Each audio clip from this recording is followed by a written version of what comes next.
You know, one of the most peculiar and yet most inevitable experiences on the path of awakening is the discovery that you are changing in ways that others around you are not. And this creates a very strange predicament. It's rather like what happens when a caterpillar begins to transform into a butterfly while still surrounded by caterpillars who are quite content to remain caterpillars. Now, I want to talk about this because it's something that almost everyone who begins to wake up will encounter, and it can be one of the most isolating, confusing, and yes, dangerous experiences you'll face.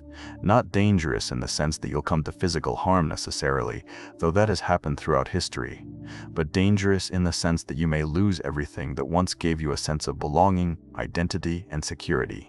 Let me begin by saying that growth is not comfortable. It never has been, and it never will be. When a lobster outgrows its shell, it must shed that shell and expose itself, soft and vulnerable, until a new shell forms. During that time, it is in grave danger. Every predator in the ocean would love to make a meal of a soft-shelled lobster. But if the lobster refuses to shed its shell, if it clings to the safety of what it knows, it cannot grow. It will remain stunted, confined, unable to realize its full potential. Human beings are much the same way. We outgrow our shells, our beliefs, our relationships, our ways of understanding the world. And when we do, we become vulnerable. We lose the protection of the crowd, the comfort of conformity, the security of being like everyone else. And this vulnerability, this exposure, is what I mean by danger. Now, what does it mean to outgrow those around you? It doesn't mean that you've become superior, or that you're better than they are. This is a trap that many people fall into, and it's a sign that they haven't really grown at all. They've simply traded one form of ego inflation for another. No, outgrowing others means that you've begun to see things that they don't see yet, that you've asked questions they haven't asked, that you've stepped out of the agreed-upon framework of reality while they remain comfortably within it. Perhaps you've begun to question the values that everyone takes for granted. The pursuit of wealth, status, security, the accumulation of possessions, the endless distractions and entertainments that fill up our lives. Perhaps you've begun to see that these things don't lead to happiness, that they're empty promises, that they're symptoms of a deeper malaise, a fundamental misunderstanding about what life is and what we are. Or perhaps you've had experiences through meditation, through contemplation, through crisis, through psychedelics, through some spontaneous opening that have shown you that reality is far more mysterious, far more fluid, far more consciousness dependent than the solid, objective, external world that everyone believes in. You've seen through the illusion of the separate self, or at least caught a glimpse behind the curtain, and now you can't unsee it. When this happens, you find yourself in a very odd position. You're living in two worlds simultaneously. There's the conventional world, the world of commerce and politics and daily routine, the world where everyone is playing their roles and taking it all very seriously. And then there's this other dimension, this deeper reality, that's always present, but that most people are completely oblivious to. And you must learn to navigate both worlds. You must learn to speak two languages, the language of the marketplace and the language of the mystic. You must learn to be in the world, but not of it, as the old saying goes. And this is extraordinarily difficult, because the two worlds have different rules, different values, different ways of making sense of experience. The people around you, your family, your friends, your colleagues, they're still operating entirely within the conventional framework. They're concerned with their careers, their mortgages, their social standing, their plans for the future.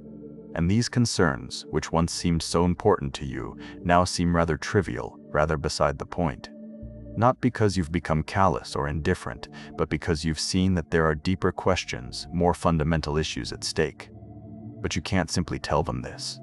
You can't sit down with your family at dinner and say, "You know, I've realized that the self is an illusion, and that we're all manifestations of one universal consciousness." They'll look at you as if you've lost your mind. And in a sense, you've lost the conventional mind, the socially conditioned mind, and you haven't yet fully articulated what you found in its place. So you remain silent, or you speak in hints and suggestions, or you try to find people who understand what you're going through. And this is where the isolation begins. Because the people you've known all your life, the people you love and care about, increasingly seem to be living in a different reality than you are. You're speaking different languages, pursuing different goals, seeing the world through entirely different lenses. And they sense this, even if they can't articulate it. They sense that you're no longer quite one of them, that you've changed in some fundamental way, that you're not playing the game with the same enthusiasm you once had. And this makes them uncomfortable. It threatens them. Because if you can step outside the agreed-upon framework, then maybe the framework isn't as solid as they thought. Maybe their own lives are built on sand. They may respond in various ways. Some will try to pull you back, to normalize you, to get you to be the way you used to be. You've changed, they'll say, and it won't be a compliment. They'll accuse you of becoming strange, impractical, irresponsible, self-absorbed. They'll remind you of your duties, your obligations, your place in the social order. They'll do everything they can to squeeze you back into the box you've outgrown. Others will simply distance themselves from you. They'll find you boring, or preachy, or incomprehensible. The conversations that once flowed easily now feel forced and superficial. You have less and less in common. The friendship or relationship gradually withers, not through any dramatic break, but through a slow, sad drifting apart. Still others may become hostile. This is particularly true if you've outgrown a religious or ideological framework that they're still invested in. If you were raised in a particular faith and you've moved beyond it, if you've questioned the dogmas and found them wanting, your very existence becomes a threat to those who still believe. You're a heretic, an apostate, a lost soul who must be saved or shunned. This is the danger I'm speaking of. Not that you'll be physically harmed necessarily, though that can happen, but that you'll lose your community, your tribe, your sense of belonging to something larger than yourself. Human beings are social creatures. We need connection. We need to feel that we're part of a group, that we're understood and accepted, and when you outgrow those around you, you risk losing all of that. Now, you might say, well, why not just keep quiet about it? Why not simply maintain the facade, play along, keep your insights to yourself? And many people do exactly this. They live double lives. They maintain the conventional appearance while privately knowing that it's all a game, all a performance. And there's a certain wisdom in this approach. As I said earlier, you don't shake someone awake from a pleasant dream unless the house is on fire. But there are problems with this strategy as well. First, it's exhausting. Living a double life, constantly monitoring what you say, editing your thoughts, pretending to care about things that no longer matter to you, this takes a tremendous toll. You become alienated from yourself, split, fragmented. The very integration and wholeness you've been seeking through your spiritual growth becomes impossible because you're constantly betraying your own truth. Second, it's inauthentic. And authenticity, being true to what you've discovered, is essential to the spiritual path. If you've seen something true, something real, and you hide it, deny it, refuse to live by it, then what was the point of seeing it in the first place? You become like someone who's discovered a treasure but is too afraid to spend it, so they bury it in the ground and continue to live in poverty. Third, and perhaps most importantly, your very presence. Even if you say nothing, communicate something, people pick up on energy, on vibration, on the unspoken. If you've genuinely transformed, if you've genuinely outgrown the conventional framework, it will show in 1,000 subtle ways in the quality of your attention, in your responses to crisis and difficulty, in what you laugh at, in what you take seriously, in the way you move through the world. So you're faced with a dilemma. You can't go back. You can't unsee what you've seen, unknow what you've known, but you can't fully go forward either. At least not without consequences, without losses, without a period of profound loneliness and disorientation. This is what the mystics have always called the dark night of the soul.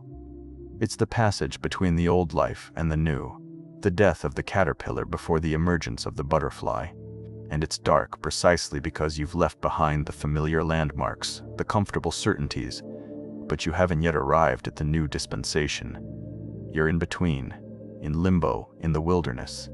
During this time, you may feel utterly alone.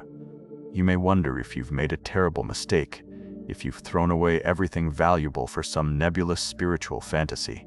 You may long for the days when life was simpler, when you fit in, when you didn't question everything, when you could just go along with the program like everyone else. But here's what you must understand. This loneliness, this sense of isolation, is not a sign that you've gone wrong. It's a sign that you're going right. It's an inevitable stage in the process of transformation.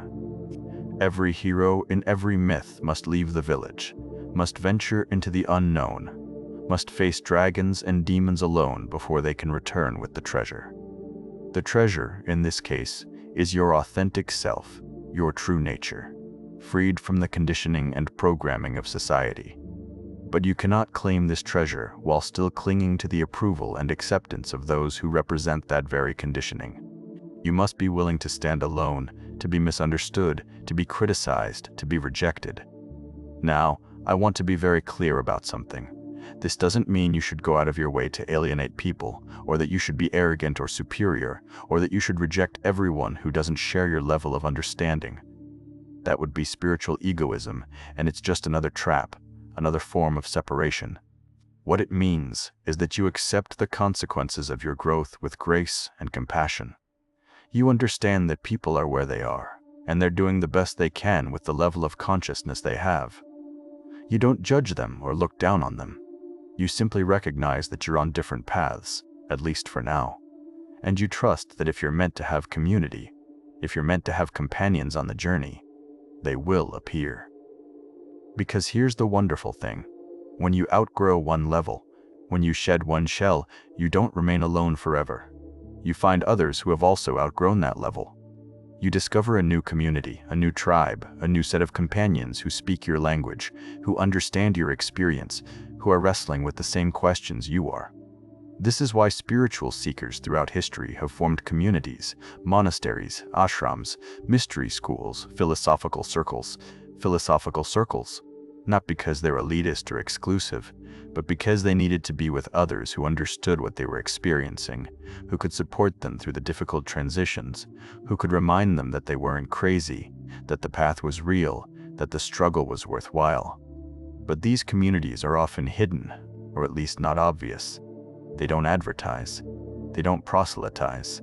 You find them when you're ready, when your seeking becomes sincere enough, when your loneliness becomes acute enough.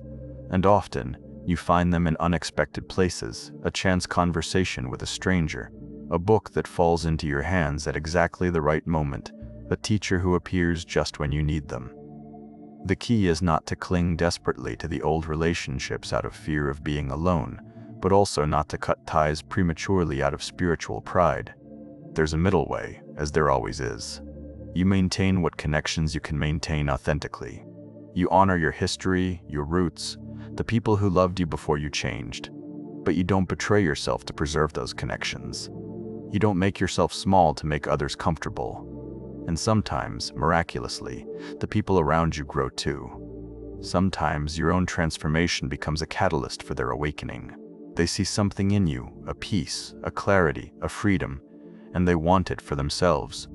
They start asking questions, they start opening up, and then the relationship transforms along with you, deepens, becomes more real, more honest, more alive. But you can't force this, you can't make people grow. All you can do is be yourself, be authentic, be the embodiment of what you've discovered, and trust that those who are ready will recognize it. The rest will fall away, and you must let them go with love and gratitude for what they've given you, for the role they played in your journey, even if that role has now ended. The danger of outgrowing everyone around you is real. You may lose friends, family members, communities that once defined you. You may go through periods of profound loneliness. You may question whether it was worth it. But I can tell you, from my own experience, and from observing countless others on this path, that on the other side of this danger is a freedom, an authenticity, a depth of being that makes all the losses worthwhile. Because what you gain is yourself, your true self, not the self that was constructed to fit in, to please others, to meet expectations. And once you've found that, Once you've tasted that freedom, you realize that you were never really losing anything real. You were only losing illusions, masks, false identities. The real connections, the real love, the real community, these remain, or they appear anew, deeper and truer than before.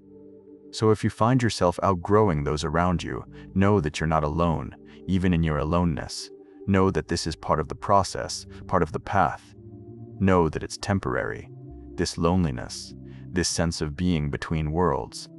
And know that the courage it takes to keep growing, to keep being true to what you've seen, even when it costs you everything familiar, this courage is the mark of a genuine spiritual warrior, a true seeker of truth. The caterpillar must die for the butterfly to be born. There's no way around it. But what emerges is so much more beautiful, so much more free, so much more alive than what was lost. Trust the process. Trust your growth. And trust that life, in its infinite intelligence, is guiding you exactly where you need to go, even when the path leads through darkness and